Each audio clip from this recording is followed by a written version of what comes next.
Hello everyone, आप सुन रहे हैं ये प्यार नहीं तो क्या है। चैप्टर 78। रचना भी बालकनी से वापस अंदर आई और आकर सोफे पर बैठ गई। उसने टीवी ऑन तो कर दिया, लेकिन उसका ध्यान स्क्रीन पर कम और चिराग पर ज्यादा था। चिराग भी वापस आकर सोफे के दूसरे किनारे पर बैठ गया, लेकिन उसकी नजरें बार बार मेन डोर की तरफ उठ रही थी। उसकी चेहरे पर वही खामोश बेचैनी थी जिसे वो चाहकर भी छुपा नहीं पा रहा था। कुछ ही पलों बाद मेन डोर खुला और कृति अंदर आई। कृति ने जैसे ही अंदर कदम रखा, उसकी नजर सामने सोफे पर बैठे चिराग और रचना पर पड़ी। वो एक पल के लिए हल्का सा ठिठकी, जैसे उसे उम्मीद नहीं थी कि दोनों अभी तक जाग रहे होंगे। फिर उसने खुद को नॉर्मल करते हुए पूछा, अब आप दोनों यहाँ क्यों बैठे हो? क्या आप लोगों ने डिनर कर लिया? चिराग ने उसे देखा लेकिन बोला कुछ नहीं। चिराग को चुप देख रचना ने कहा, वो हम तुम्हारा वेट कर रहे थे। और नहीं, हमने अभी डिनर नहीं किया, सोचा था साथ में कर लेंगे। कृति ने एक पल को चिराग की तरफ देखा, फिर नजरें हटाकर बोली, सॉरी, लेकिन मैं डिनर कर चुकी हूँ, आप लोग डिनर कर लो। कृति की ये बात सुनते ही चिराग की नजरें अनायास उसके चेहरे पर टिक गईं। जाने क्यों उसके सीने में हल्की सी कसक उठी। रचना ने भी उसे गौर से देखा, फिर कैजुअली पूछा, अच्छा, लेकिन तुमने डिनर किसके साथ कर लिया? कृति ने बिना ज्यादा सोचे सीधा जवाब दिया, मैंने और ऋषभ जी ने। एक्चुअली हमारी एक जरूरी मीटिंग थी जो रेस्टोरेंट में ही करनी पड़ी। मीटिंग खत्म होने के बाद हम दोनों को काफी भूख लग गई थी, तो वहीं डिनर कर लिया। आप लोग भी जाकर डिनर कर लो। उसने ये बात बिल्कुल नॉर्मल टोन में कही, लेकिन ये नॉर्मल सी बात चिराग के दिल में जाकर बिल्कुल नॉर्मल तरीके से नहीं लगी। उसकी उंगलियां धीरे धीरे मुट्ठी में बदल गईं। कृति ने फिर बिना किसी की तरफ देखे कहा, मैं बहुत टायर्ड हूँ, गुड नाइट। इतना कहकर वो अपने रूम की तरफ चली गई। उसके जाते ही कुछ पल के लिए हॉल में अजीब सी खामोशी छा गई। टीवी चल रहा था, लेकिन अब उसकी आवाज भी जैसे बहुत दूर से आ रही थी। चिराग की नजरें अब भी उसी डायरेक्शन में थीं जिधर कृति गई थी। रचना ने उसकी तरफ देखा, उसके चेहरे पर साफ था कि वो हर्ट हुआ है और उससे भी ज्यादा डिस्टर्ब्ड। चिराग ने बिना कुछ कहे धीरे से उठकर डाइनिंग टेबल की तरफ देखा। टेबल पर खाने की प्लेट्स पहले से लगी हुई थी। रचना ने ये देखा तो उसे चिराग के लिए काफी बुरा फील हुआ, क्योंकि चिराग ने बहुत प्यार से कृति के लिए खाना बनाया था और वो उसके साथ ही डिनर करना चाहता था, लेकिन कृति किसी और के साथ डिनर करके आई थी। चिराग वहां से जाने लगा, तभी रचना ने धीरे से कहा, चिराग, थोड़ा सा तो खा लो। चिराग ने बिना उसे देखे ही कहा, मुझे भूख नहीं है, तुम खा लेना। रचना ने तुरंत कहा, पर तुमने शाम से कुछ नहीं खाया। चिराग उसे देखकर हल्की सी मुस्कान के साथ बोला, क्या फर्क पड़ता है उससे? इतना कहकर वो बिना डिनर किए ही अपने रूम की तरफ चला गया। रचना बस उसे जाते हुए देखती रह गई। उसने डाइनिंग टेबल पर लगी 3 प्लेट्स की तरफ देखा और फिर एक लंबी सांस लेकर खुद से धीरे से बोली, ये कृति क्या कर रही है? चिराग ने इतने प्यार से उसके लिए खाना बनाया था, और ये? रचना ने थोड़ा सा ही खाना खाया, क्योंकि उसे इस तरह अकेले खाना बिल्कुल भी अच्छा नहीं लग रहा था। डिनर करने के बाद रचना ने कृति से बात करने का सोचा। वो उसके रूम के बाहर गई और हल्के से डोर नॉक किया, लेकिन कोई जवाब नहीं आया। तो उसने धीरे से दरवाजा खोलकर देखा। अंदर हल्की रोशनी थी। कृति बेड पर लेटी हुई थी और वो सो चुकी थी। ये देख रचना वापस अपने रूम में आ गई। अपने रूम में आकर वो बेड पर बैठ गई और धीरे से खुद से बोली, अभी उसके ऊपर बहुत वर्कलोड है, शायद इसीलिए इतनी थक गई होगी। कोई बात नहीं, अगर आज नहीं तो कल सही, लेकिन मैं तुम दोनों को यूं एक दूसरे से भागने नहीं दूंगी। इतना कहकर वो भी सोने चली गई। अगले दिन सुबह जब रचना उठी तो किचन से आती हल्की सी खुशबू ने उसका ध्यान खींचा। वो जल्दी से नीचे आई। डाइनिंग टेबल पर कल की तरह ही ब्रेकफास्ट लगा हुआ था, साथ में एक छोटा सा नोट भी रखा था, ब्रेकफास्ट कर लेना, बहुत काम है, इसीलिए मुझे जल्दी जाना पड़ रहा है। रचना ने नोट पढ़कर गहरी सांस लेते हुए कहा, खुद भाग जाएगी लेकिन ख्याल रखना नहीं छोड़ेगी, पागल लड़की। उसी वक्त चिराग नीचे आया। उसमें इधर उधर नजर दौड़ाई। वो मन में कृति को ढूंढ रहा था। रचना ने उसकी तरफ देखकर कहा, वो जल्दी ऑफिस चली गई। बस इतना सुनते ही चिराग का मूड फिर से ऑफ हो गया। उसने डाइनिंग टेबल पर रखा ब्रेकफास्ट देखा, फिर नोट देखकर एक लंबी सांस लेते हुए चेयर पर बैठ गया। रचना उसे ही देख रही थी। चिराग का पूरा चेहरा उतरा हुआ था। अगले कुछ दिन ऐसे ही निकल गए।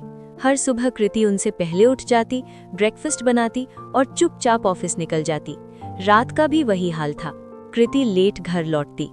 कृति को रोज ऋषभ छोड़ने आता। कई बार चिराग बैल्कनी में खड़ा नीचे देखता रहता।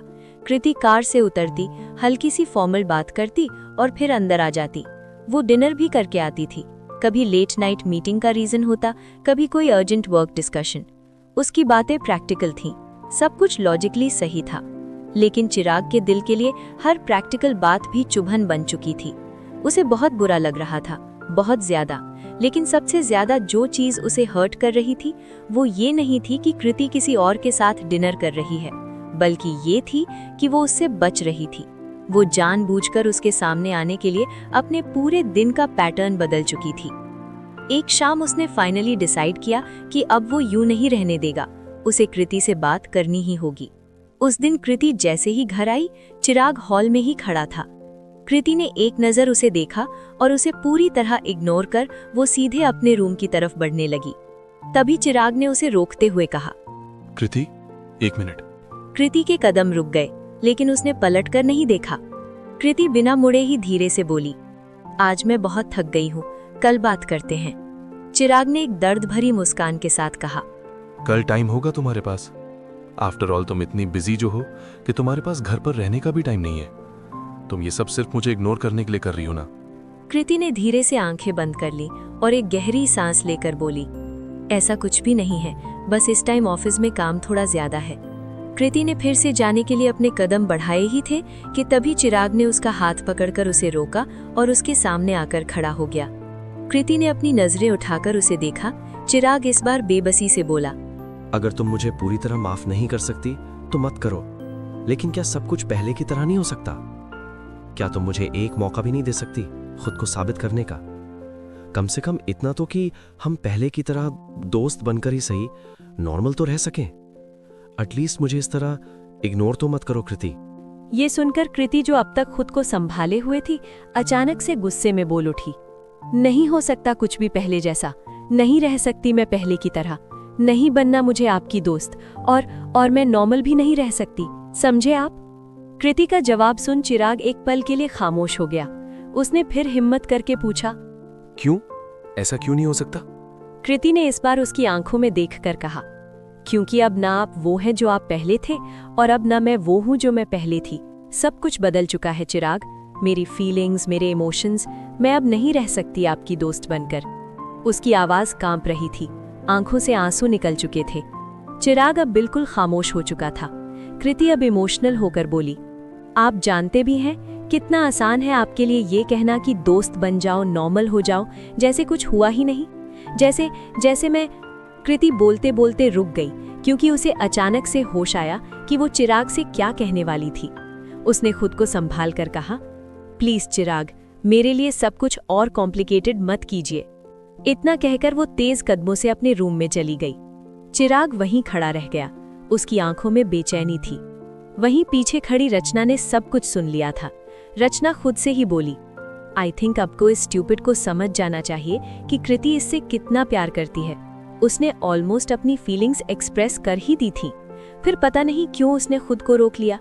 मुझे कृति से बात करनी चाहिए कि आखिर बात क्या है जो वो इस तरह चिराग से दूरी बना रही है, और मुझे उसे ही समझाना होगा, क्योंकि ये स्टूपिड तो समझने से रहा। अगले दिन रचना ने मौका देखकर कृति को फोन किया। उसकी आवाज यूजुअल से थोड़ी सीरियस थी। रचना ने कृति से कहा, कृति, क्या तू अभी घर आ सकती है? मुझे तुझसे जरूरी बात करनी है। कृति ने परेशान होकर सवाल किया, क्या हुआ रचना, सब ठीक है ना? लेकिन रचना ने उसे ज्यादा कुछ कहने का मौका दिए बिना ही कॉल कट कर दिया, जिससे कृति परेशान हो गई। उसने ऑफिस से जल्दी से हाफ डे ऑफ लिया और घर के लिए निकल गई। कृति जब घर पहुंची तो उस वक्त चिराग घर पर नहीं था, वो किसी काम से बाहर गया था। कृति जल्दी जल्दी अंदर आई, उसके चेहरे पर टेंशन साफ नजर आ रही थी। उसने जैसे ही रचना को हॉल में देखा, वो तुरंत उसके पास आकर बोली, क्या हुआ रचना, सब ठीक तो है ना? तूने मुझे इतनी जल्दी में घर आने को क्यों कहा? रचना ने उसकी आंखों में सीधा देखा, फिर बिना कुछ कहे उसका हाथ पकड़कर उसे सोफे पे बैठाया और खुद भी उसके बगल में बैठ गई। रचना ने बिना बात घुमाए सीधा कृति से कहा, कृति, अब मुझे साफ साफ बता, तेरे दिमाग में चल क्या रहा है? कृति एक पल को चौंकी, उसे रचना का सवाल ही समझ में नहीं आया। कृति ने हैरानी से सवाल किया, क्या चल रहा है, मतलब क्या पूछना चाहती है तू? साफ साफ पूछ। रचना ने उसकी आंखों में देखते हुए बिना घुमाए फिराए कहा, तू चिराग को इग्नोर करने के लिए ही सुबह जल्दी ऑफिस जाती है ना, और रात को लेट वापस आती है, और डिनर भी बाहर ही करके आती है ताकि तुझे उसके साथ एक टेबल पर बैठना ना पड़े। रचना की बात सुन कृति अपनी नजरें चुराने लगी। उसने खुद को नॉर्मल दिखाने की कोशिश करते हुए कहा, नहीं, ये सच नहीं है। मैं उन्हें इग्नोर क्यों करूंगी? मुझे सच में इस टाइम ऑफिस में बहुत काम है। मैं जेन्युइनली बहुत बिजी हूँ, इसलिए सुबह जल्दी जाती हूँ, रात को लेट आती हूँ, और डिनर भी बाहर इसलिए कर लेती हूँ ताकि तुम दोनों को डिस्टर्ब ना हो। रचना ने उसे घूरकर देखते हुए कहा, झूठ किससे बोल रही है? हाँ, मुझसे। मैं तुझे बहुत अच्छे से जानती हूँ, समझी? तू ये सब सिर्फ काम की वजह से नहीं कर रही, तू भाग रही है। और किससे भाग रही है ये मुझे बताने की जरूरत नहीं है कृति। तू ही तो इतने सालों से हर रोज उसके आने का वेट करती थी, और अब जब वो यहीं है तो तू उससे ऐसे बच रही है जैसे वो तेरे लिए कोई अजनबी हो। रचना ने इस बार बहुत ही प्यार से कहा, ऐसा क्यों कृति? क्या हुआ है? मुझसे छुपा क्यों रही है? बस इतना सुनना था। कृति की आंखों से आंसू बह निकले। उसने तुरंत चेहरा दूसरी तरफ कर लिया, लेकिन इस बार वो खुद को संभाल नहीं पाई। रचना ने बिना एक सेकंड गंवाए उसे अपनी तरफ खींच लिया। रचना उसे गले लगाते हुए बोली, क्या हुआ है कृति? मुझे बता, क्या बात है? तू इतनी परेशान क्यों है? कृति अब भी कुछ नहीं बोली, बस उसने रचना को कसकर पकड़ लिया, और अगले ही पल वो जोर जोर से रोने लगी, ऐसे जैसे उसके अंदर जमा हुआ सारा दर्द एक साथ बाहर निकल आया हो। रचना उसके सिर पर हाथ फेरते हुए उसे चुप कराने की कोशिश करने लगी। श्श, बस मत रो, मैं हूं ना, तू अकेली नहीं है। लेकिन कृति के आंसू रुकने का नाम ही नहीं ले रहे थे। तो गाइस, आज का चैप्टर यही खत्म होता है। अगर आपको मेरी ये कहानी पसंद आ रही हो तो वीडियो को लाइक जरूर करें, और कमेंट में बताएं कि आज का आपका फेवरेट मोमेंट कौन सा था। आपका हर एक कमेंट हमें और दिल से लिखने की मोटिवेशन देता है। और हाँ, चैनल को सब्सक्राइब करना बिल्कुल मत भूलिए। साथ ही बेल आइकन भी प्रेस कर दीजिए ताकि इस जज्बाती सफर का कोई भी एहसास आपसे मिस ना हो। अगले चैप्टर में फिर मिलेंगे, कुछ नए मोड़ों, कुछ अधूरे अल्फाजों और बहुत सारे गहरे एहसासों के साथ। तब तक के लिए bye bye, take care and keep smiling.